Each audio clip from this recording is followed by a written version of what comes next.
Hey guys, welcome back to the channel. My name's Sean, and in this video, we're going to be reinstalling this swing motor in our Kobelco excavator. So before we get too far into the video, I just wanted to take a second to thank all of you guys who took some time to comment and watch part one of this video. I saw a lot of really encouraging comments from people all over the world, and I know the internet isn't always the most positive place, but it was definitely encouraging to see all the comments and support and information you guys were able to give on part one of this video. So again, thank you very much, and I really appreciate that. Let's get to this video now. Well, it's been a while since we took this out, but I've just had it sitting out here under some plastic to keep some water out of it. So let's get this uncovered and we'll see about getting this seal changed and how it looks with holding fluid. So there's a few socket head cap screws here, and I think behind this is our seal because you can see it kind of right here. Maybe hard to tell on camera, but it is kind of bursting out from where it should be seated. So let's try and get these bolts out and we'll see about what the seal looks like.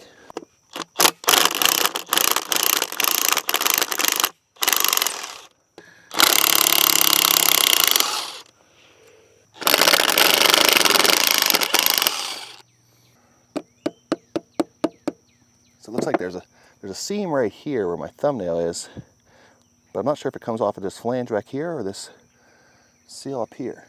It's hard to tell if this is two pieces or one.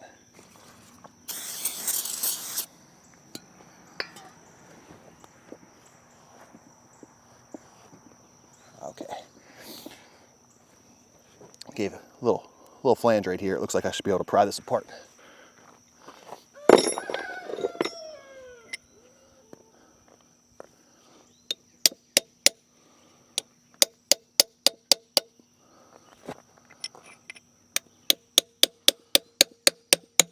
There we go.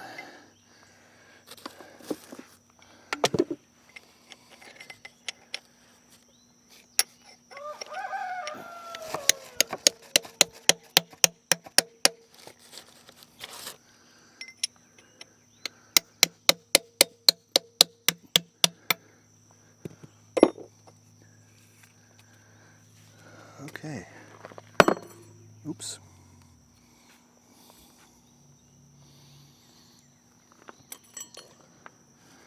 Well, here's our seal.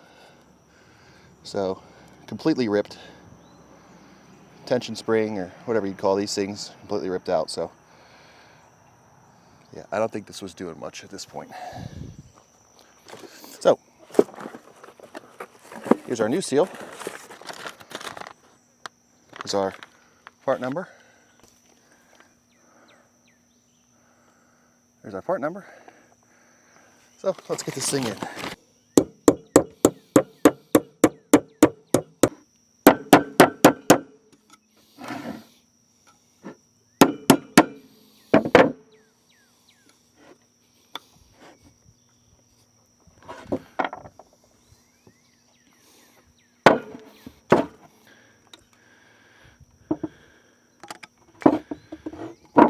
Okay, there we go.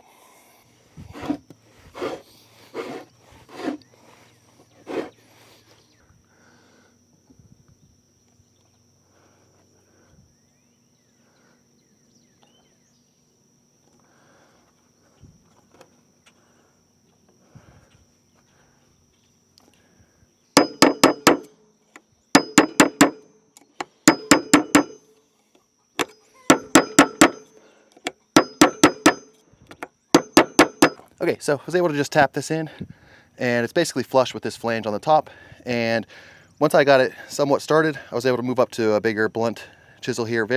Make sure it's blunt, not sharp at all, and it has to be thinner than the little shoulder down here, so you're actually hitting on the lower part of this metal part of the seal. Once I did that, I was able to kind of look up here and verify that basically just that it was seated all the way up against this outer flange pretty consistently all the way around, and that of course you don't want to damage this seal at all. So this looks good now. Let's get it back installed. Just going to throw a touch of this 30 weight oil on here just to help this slide on.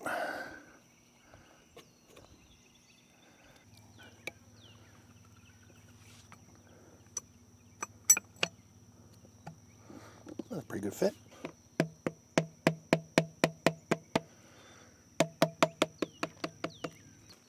And then these are going to get red Loctite. Pretty much everything on this rebuild, putting back together, is going to get this red high-strength Loctite.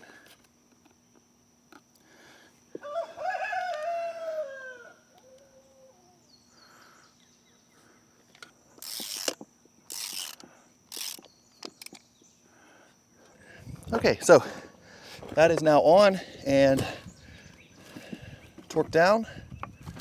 So, assuming I did this okay, I should be able to stand this up, put some fluid in here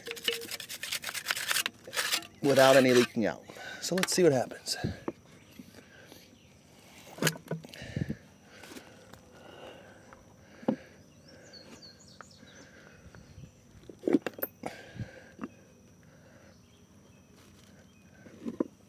Why, this thing's heavy.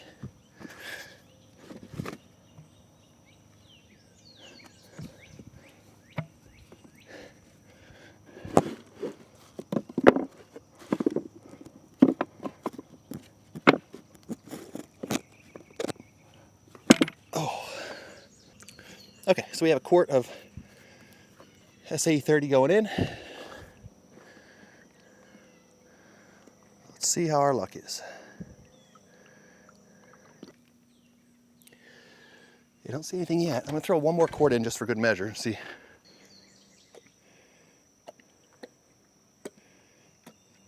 Okay, yeah, I mean, even turning this output shaft, I'm not seeing anything crazy. So I think we're okay. Let's get this top part back on.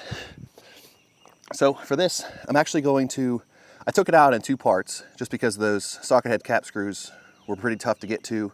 They were full of dirt and grime.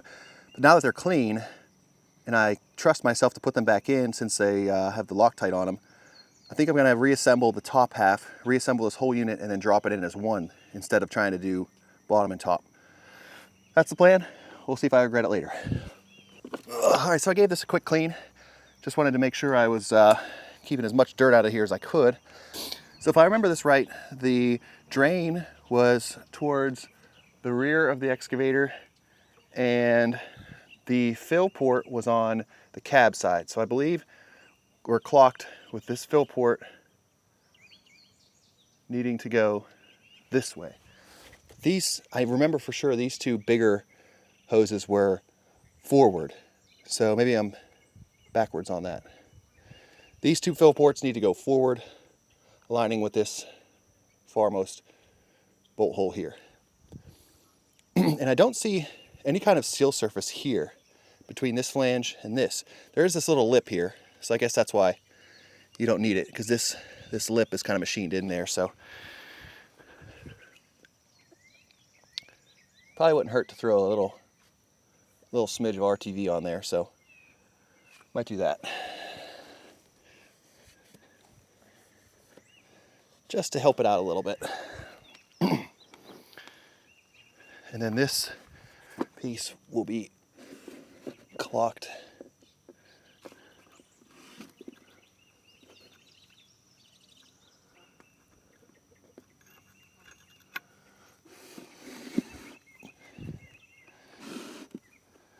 this way when it goes on. Yeah, I think that's right.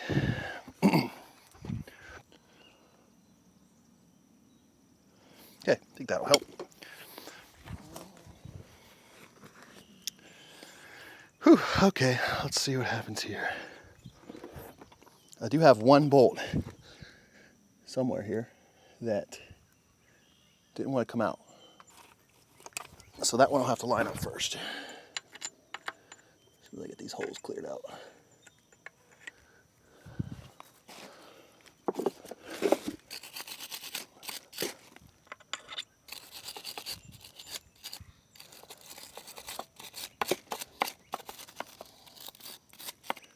Oh, you know what? The dipstick here has to line up with this hole. So that pretty much clocks our piece here.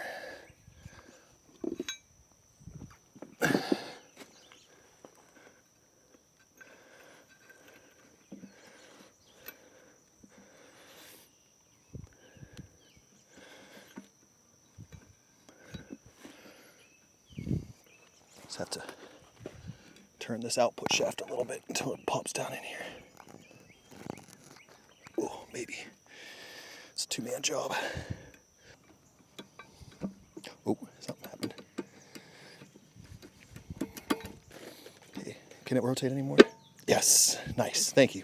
That was a two-man job, and it just did not want to go with just me. Okay, well, that was pretty easy once Marissa helped me out with getting that lined up. So now we can get all these top socket head cap screws in, and we're gonna put red Loctite on those too. We'll just leave 2 out for hooking up the chain so we can actually get this thing in the excavator.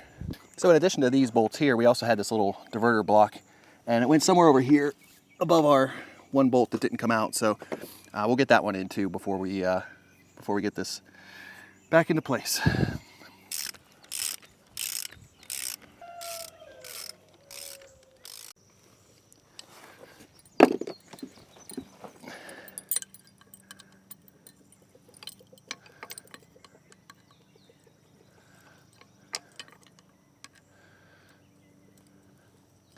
Okay, so with that, our pump is pretty much back together now. Just those last 2 bolts, but those are going to be used to hold the chain on so I can take our little excavator and fix our big excavator. All right, let's get to it.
Okay, down. Down. Whoa. Okay, slowly down.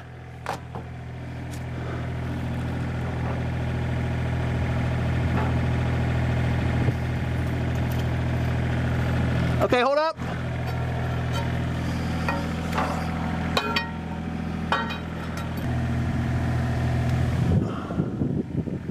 Okay, down slightly.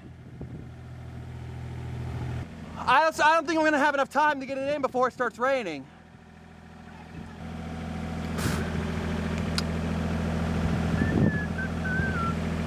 I mean, it's close, but I don't know how long it's gonna take to mess around with. Let's pull it out. I'm gonna cover it.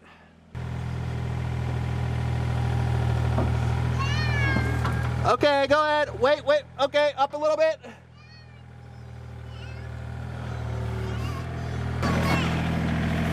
We're going on this pallet.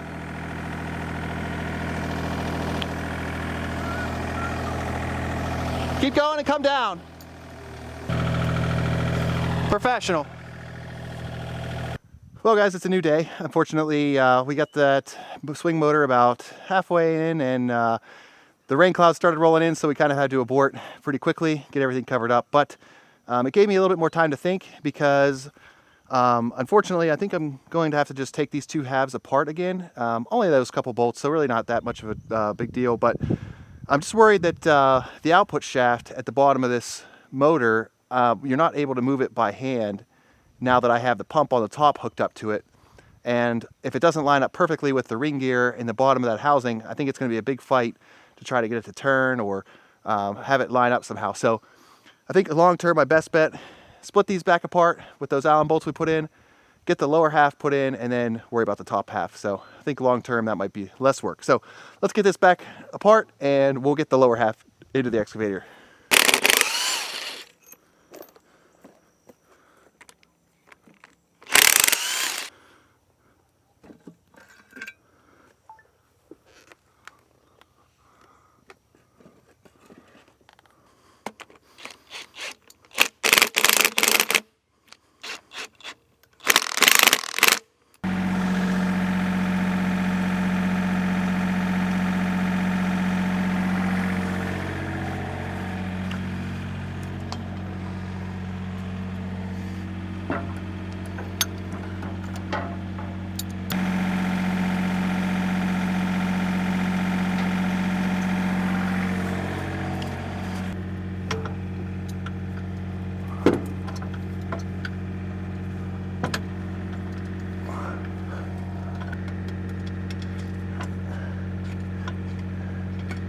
Whew, got it.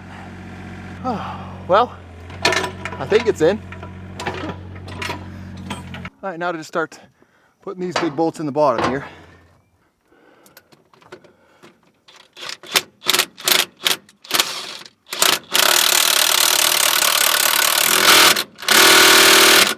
Well guys, I think hopefully that was the hard part. So now, just like in reverse order, I'm gonna put this top hydraulic pump, or whatever the hydraulic part is here, onto our planetary system up there. And hopefully then I can start hooking up some hoses, get this thing filled with fluid, and we'll see how it runs.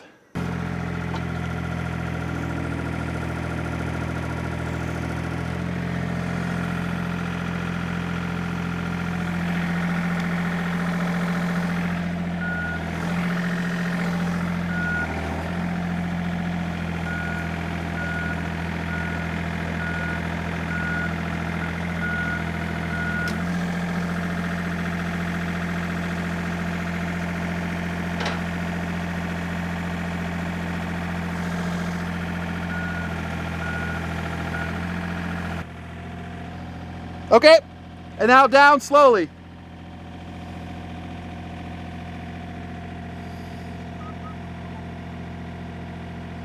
Perfect, just like that, keep going.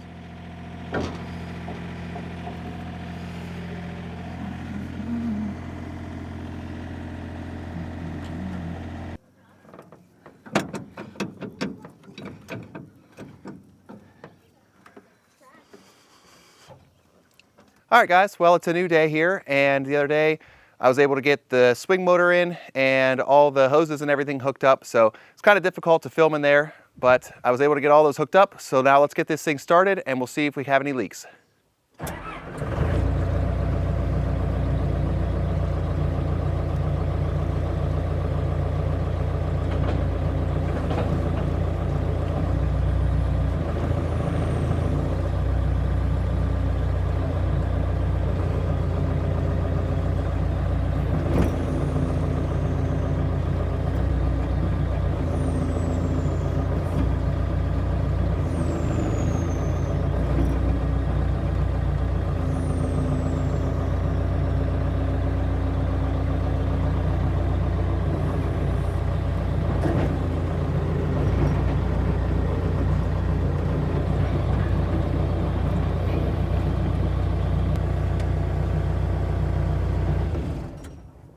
Well, I just swung that around for a little bit, and it seems like we're okay for now. It is operating okay.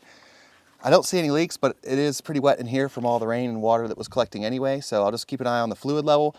I topped this off with 6 quarts of that 30 weight oil. I still need probably another quart or so. It's not quite registering on the dipstick, but it is going in now, it seems like. So, but we'll keep an eye on this and watch out for any leaks. And of course, as long as it's operating properly, that's a good sign. So with that, I'm definitely glad that this one's done. I know it was not a big job, but the location wasn't the best. It was pretty hard to squeeze myself in there and get those bolts out. But happy that this is operating properly now, and I can kind of have some more ease of mind about that swing reduction gear being lubricated and everything. So of course we're still going to do a full maintenance video on this eventually, and we'll get the filters and other fluids changed. But for now, I think we're going to call this one done, and thanks for watching. See you guys on the next one.